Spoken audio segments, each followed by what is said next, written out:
So we're up to the Minchas Chinuch, which is on the left column here, number Dalet, on page down. We said that there's a concept, a category called Minchas Chavita that applies to the Kohen Gadol on a daily basis. We learned some of the details yesterday. And now we're talking about the first day in which a Kohen, any Kohen, inaugurates his avoda in the Beis Hamikdash. And this particular mincha has a special name to it, and it's being brought by the Kohen. It's called a minchas chinuch. And the Torah says in Vayikra Vav, Ze korban Aaron ubanov, asher yakrivu Lashem, biyom himashach oso, asiris ha'efa solas mincha. So the Torah is saying this is the korban of Aaron and Banov. Banov is a regular Kohen. It's not the Kohen Gadol. And they're brought as a korban l'fnei Hashem on the day that they were anointed as a Kohen Gadol. And the Torah requires asiris ha'efa solas mincha, a mincha solas that has the volume of asiris ha'efa. And a Kohen Gadol will also bring biyom shesmana lakuna gedola, in addition to the regular daily minchas chavitin that he brings twice a day, every day that he's a Kohen Gadol. He is included under this mincha called minchas chinuch on the first day that he's inaugurated as the Kohen Gadol. And it could be that when the Kohen Gadol is appointed as such, he has to bring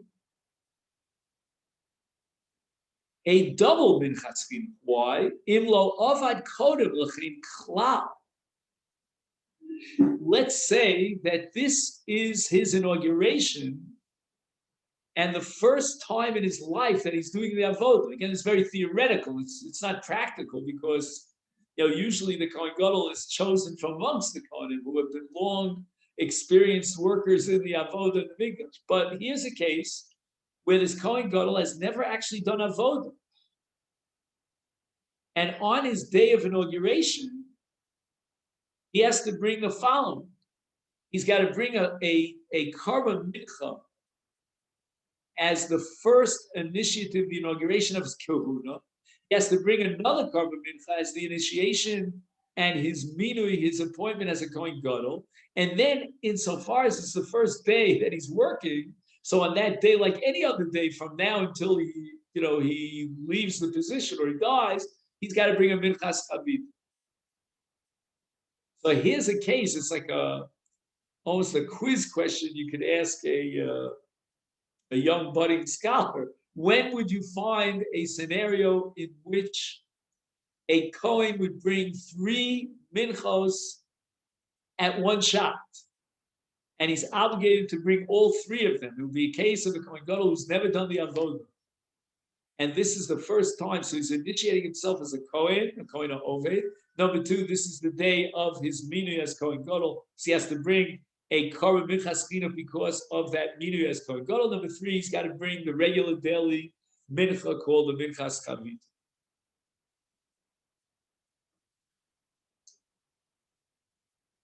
Now, we're going to talk about the minchas chinuch in the case of a Kohen who's inaugurating his first avodah. The Torah says, as we quoted earlier, asiris ha'efa soles mincha. And now we're going to have to add shemen. And in that sense, there's no difference between minchas chavitim, which is the daily korban mincha of the Kohen Gadol, and the minchas chinuch of a regular rank and file Kohen Hedjot on the first day of his avodah. The soles, the isaron soles of chitim has to be accompanied by shemen. Whereas in the case of the minchas chavitin of the daily Kohen Gadol offering, which has to be split half in the morning, half in the evening. We had different machlokas about how to do that. In the case of minchas chinuch, he will bring one mincha, bivasachas, and that mincha will be an asiris, ha'efa, soles, with shemen, and a kometz of levon. Now, again, we said that the Torah requires that a mincha that's brought by a Kohen on an individual level, it's his personal mincha, is kulo kolil. It's completely burnt on the mizbeach, and that's obviously the case in minchas chinuch of a Kohen, of a regular Kohen Hedged on the first day of his avot.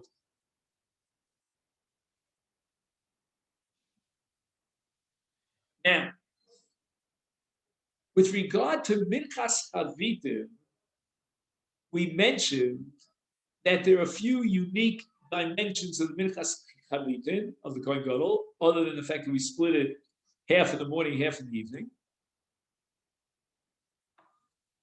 There's another dimension, a requirement called chalita beroschim, otherwise known as revicha, and we take the mincha and we submerge it into boiling hot water, and we require a volume of shemen of 3 lugim. None of these unique aspects of the minchas chavit in the Kohen Gadol apply to a minchas chinuch of a Kohen Hedged. The minchas chinuch of a Kohen Hedged does not require revicha, which is chalita beroschim, and all it requires is 1 lug of shemen, as opposed to the minchas chavit in the Kohen Gadol, which requires 3 lugim of shemen. And as we said earlier, the minchas chinuch of a Kohen Hedged is not divided into 2 halves. Now, this is according to the Torah's Kohen, which is obviously the Medrash Halacha on Sefer Vayikra. However, the Gemara in Menachos on Daf Ein Ches seems to contradict the Torah's Kohen. And it quotes Rav Nachman bar Rav Chizda, who says that even a minchas chinuch of a Kohen Hedged requires revicha kechavitir, and apparently shlosha lugim of shemen, like the minchas chavitim of the Kohen Gadol. So that's the sheet of the Bavli in the name of Rav Nachman, but the sheet of the Tosefta in Torah's Kohanim is that this mincha, it only requires 1 lug of shemen. It doesn't require chalita beroschim. It's not similar to the minchas chavit in the Kohen Gadol. Now, what about a Kohen, any Kohen, who takes it upon himself as a pledge to bring a mincha? That's called minchas Kohen. And like any other Jew, a Kohen could either take a neder or a nedava. Now, there's also another case with a minchas Kohen of chova, because until now we discussed neder or nedava. He voluntarily took it upon himself to bring a mincha. He could have an obligatory mincha in the case of a carbon which he's obligated to bring, or a chet, let's say, and it has to be accompanied by a mincha. I don't know if we had a list. Let me just go back to page 1 for a second. He says, Arba mehen bos bechova minchas chote. Oh, those are those unique sins that we listed. And if the Kohen is the one who's the chote, and he has to bring a minchas chote, then the halacha applies of kulo kolil. However, a non-Kohen who brings a mincha, the kmitza, has to be burnt on the mizbeach, but the balance, which is called the shirayim of the mincha, is nechal lekohen, as opposed to a mincha that's brought by a kohen, which is kulo kol. It has to be completely burnt. Now the Mishnah Menachos on Daf Samach quotes Rabbi Shimon. Rabbi Shimon says that the Minchas Kohen is stripped of other dimensions of a Minchas Zar, Zar meaning non-Kohen. And these are aspects which we haven't discussed yet, but normally a korban mincha requires what's called hagasha upsisa. I think we touched on psisa, that you break down the challah into smaller crumbs, smaller pieces. And according to Reb Shimon, since the Torah is saying kulo kolil in the case of a minchas kohen, then there's no point to do this psisa because it's not going to be eaten in any event. So therefore, just put it over the fire and burn it.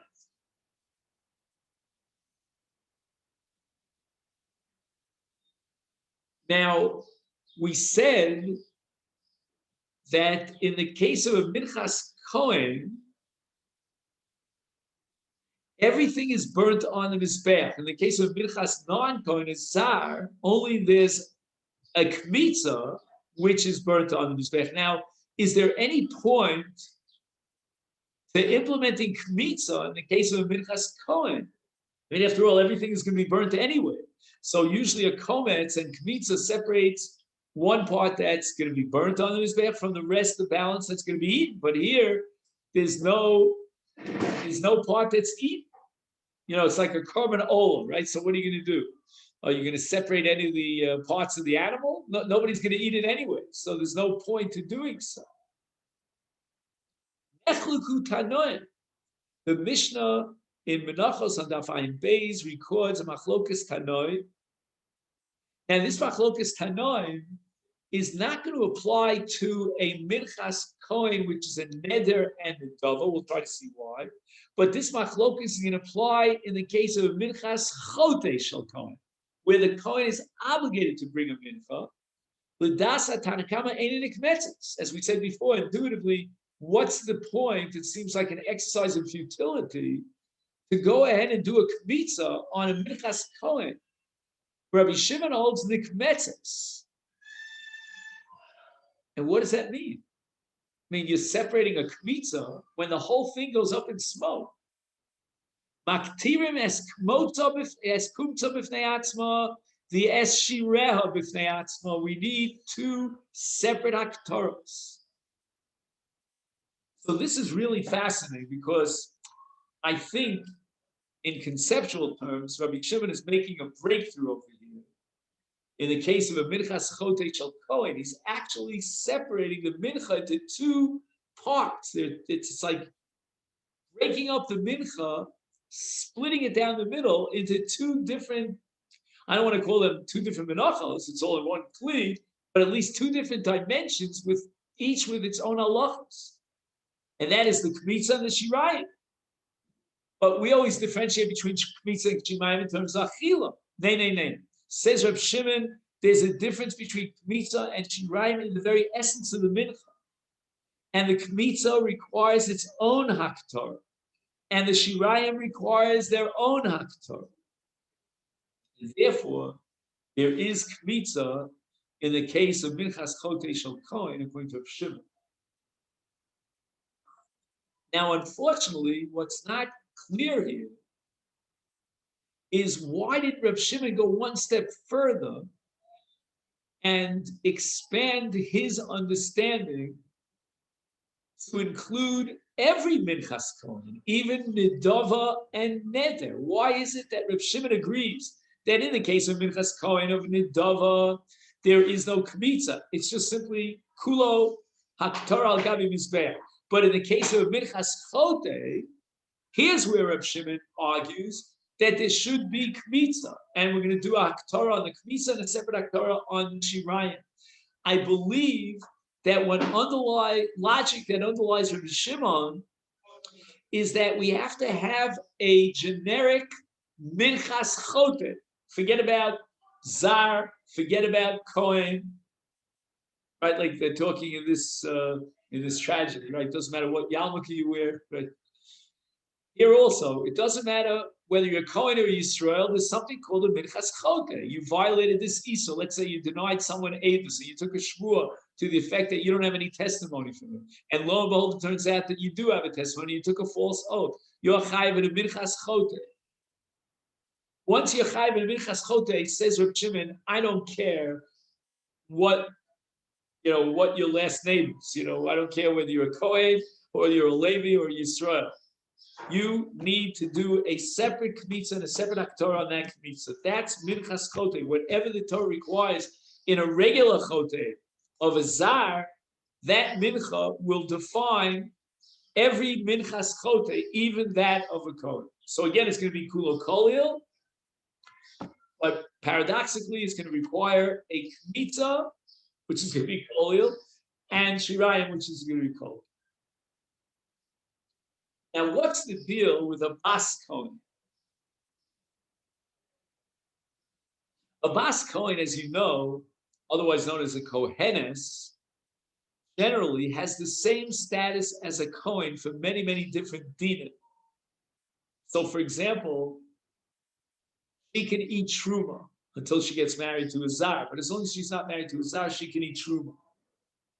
What's her status with regard to menachos? She's not married to Yisrael. Shall we give her the status of a Kohen? And the nafkamina is going to be if she brings a mincha, either because of neder nedava, or she brings a minchas chote if she was guilty of any of those sins, then what's the status of that mincha? Is it kulo kolil? In the case of a zar, in those exact cases,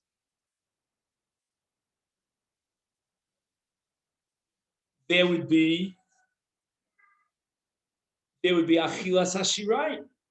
It's not kula kolil. In the case of a kohen, it's kula kolil. What's about the case of a kohenes?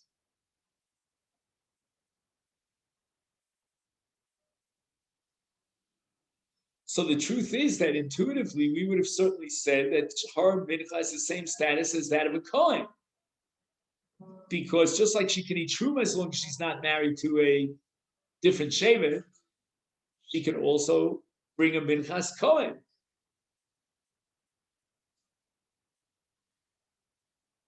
By the way, there's a famous sefer that's called Minchas Kohen, written by one of the great giants in the last century. And his wife wrote a book called Minchas Kohenes. Anyway, you didn't laugh, so Minchas Kohenes, does it lend itself to Kmitza? Is there a din of Shirayim Hanecholin? Do we classify the Mincha of a Kohenes as a Minchas Zar? And the Rambam and the Ravid got a task to try to define this in Hilchos Ma'aseh Karbonos Perkei Beis. And they write, which is very surprising, that a Minchas Kohenes, again, she's a Bas Kohen who's not married. Nikmetzes, like that of a Minchas Zar. Again, I'm not going according to Reb Shimon. B'shireha nikarim, I'm sorry, shireha necholim, hidin minchas zar. And that's even according to Reb Shimon. Because Reb Shimon never went as far as to say that a minchas chote of a Kohen is going to be shireha necholim. But if she's a Kohenes, it's shireha necholim. Why, I don't know. Ach minchas eishes. Oh, now we have a different case. Not that she was born to a father who's a Kohen, but that she married a Kohen.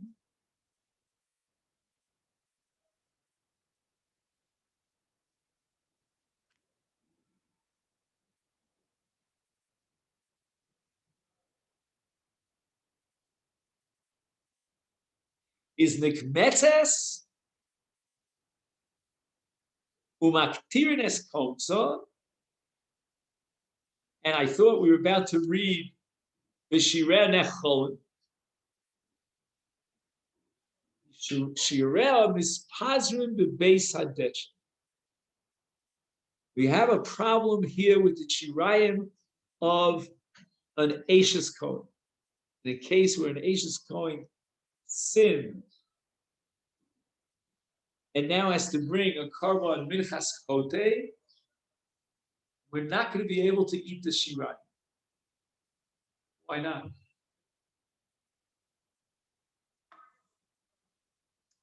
It seems that there's a genetic female Kohen and the wife of a Kohen who genetically is Yisrael. In both cases, the Torah says she can eat truma. If she's got the genetics of a Kohen, that means she is a Bas Kohen. So her chromosomes are Kohanic chromosomes, because you have to talk to our good friend Rav Nachman Kahana. So she's on a higher level. She's closer to Kahuna than a woman who genetically, or in terms of our chromosome structure, is a non-Kohen, but she got married to a Kohen. And marriage is very nice. Ishto Kigufa in Kaspa. That Kenyan doesn't measure up to a biological Kahuna. It's only a kind of a quasi-Kahuna. It's in that twilight zone of Kahuna.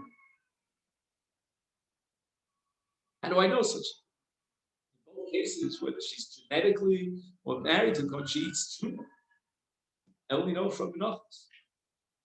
I don't think there's any other proof under the sun to differentiate between a woman who's a Bas Kohen, born to a Kohen, and a woman who's married to a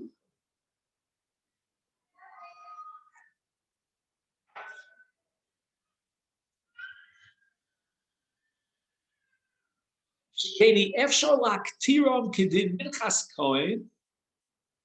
On the one hand, we cannot burn the shirayim on the mizbeach in the case of minchas kohenes because it's a mincha that is not a minchas kohen, because it's a mincha of a woman. Let's say she doesn't serve in the Beis Hamikdash.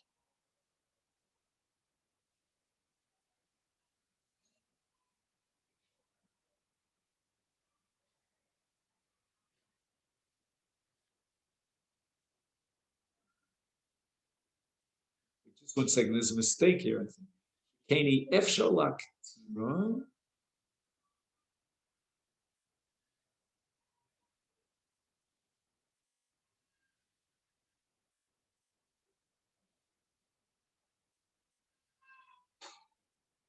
I don't understand. Can anybody tell me what he means by efshalak tira?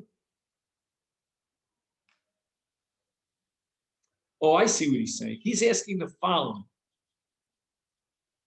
If for whatever reason we're not going to allow, in the case of Minchas Kohenes, the eating of the Shirayim, so why don't we just burn it on the Mizbeach? Why does the Mishnah insist that Mispazrim Bebeis Hadesh, as if to say that both doors are locked, are closed in front of us? The door that leads to Haktorah and the door that leads to Achiv.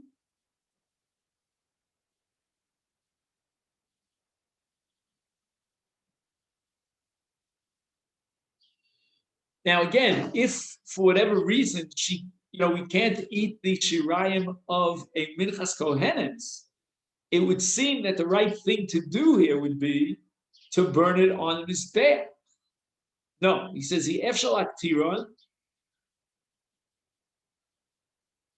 Why?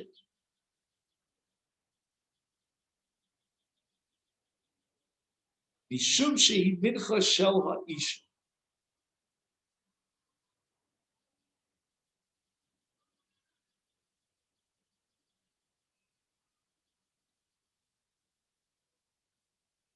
Wish I understood the lumdus of it. He's saying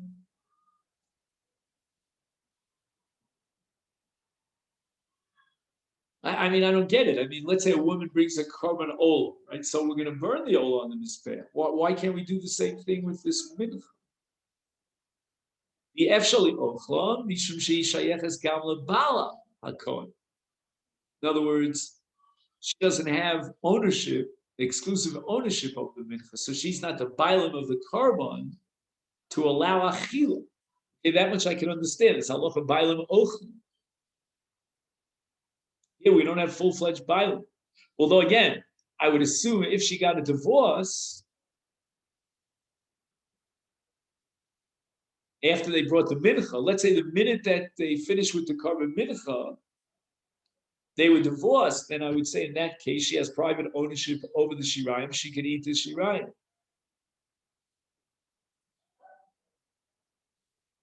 Nechleku rishonim b'din ze yeshe kosav shekain hu hadin bechol minchas eishes kohen v'yeshe kosav sherak minchas sota shel eishes kohen hadin came mishum degam hu mevius hamincha vel minchas neder nedava uminchas chote shel eishes kohen eina nechsheves minchas kohen v'shirela nechol.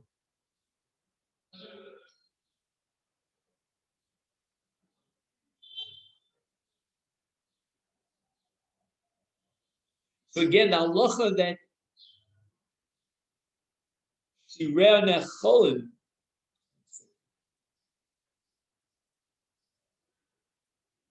So when can we have shireh nikar necholin? He says that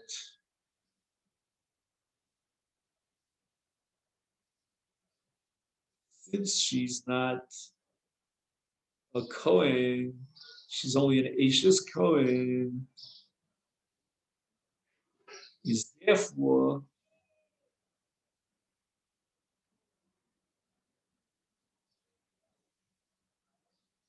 we don't have a halacha of Ulo Koli. 1 second, maybe I'm beginning to understand. Saying the following. Minchas bas Kohen, up to you find, Nikmetes v'shireh necholim, Hidin Minchas Yisrael. Oh. So I don't think we emphasize this enough. We're now saying that even though she is genetically a Kohen, she's a Kohenes, but nevertheless her mincha has the status of a Minchas Yisrael, which is divided up into Kmitza and the balance, the Shirayim on Echol.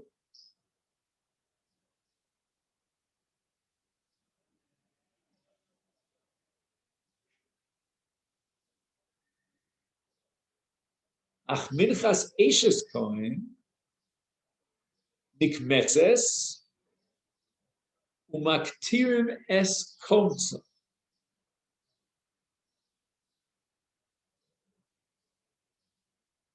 Yishirel is Pazru Bebeis Hadeshen.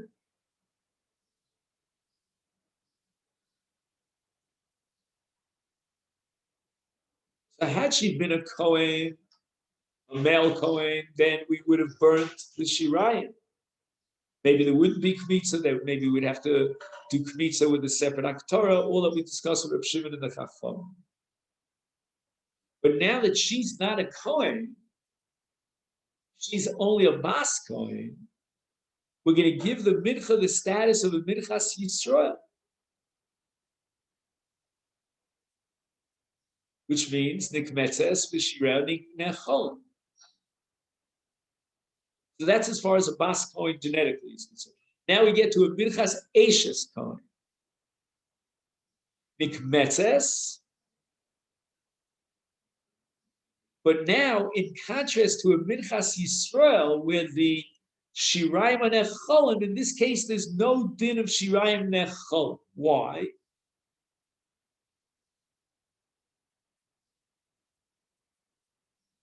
Because to some extent, her mincha has the status of a minchas kohen. Why? Because now she's married to the kohen. And the Kohen now has rights to anything that she owns as a bailam. And in that sense, we're upgrading her mincha to the status of a minchas Kohen. It's kulot kolil, so we can't possibly eat the shirayim. Okay, so you're telling me it's like a minchas Kohen, so why don't we burn the entire mincha in the case of a minchas Ashes Kohen?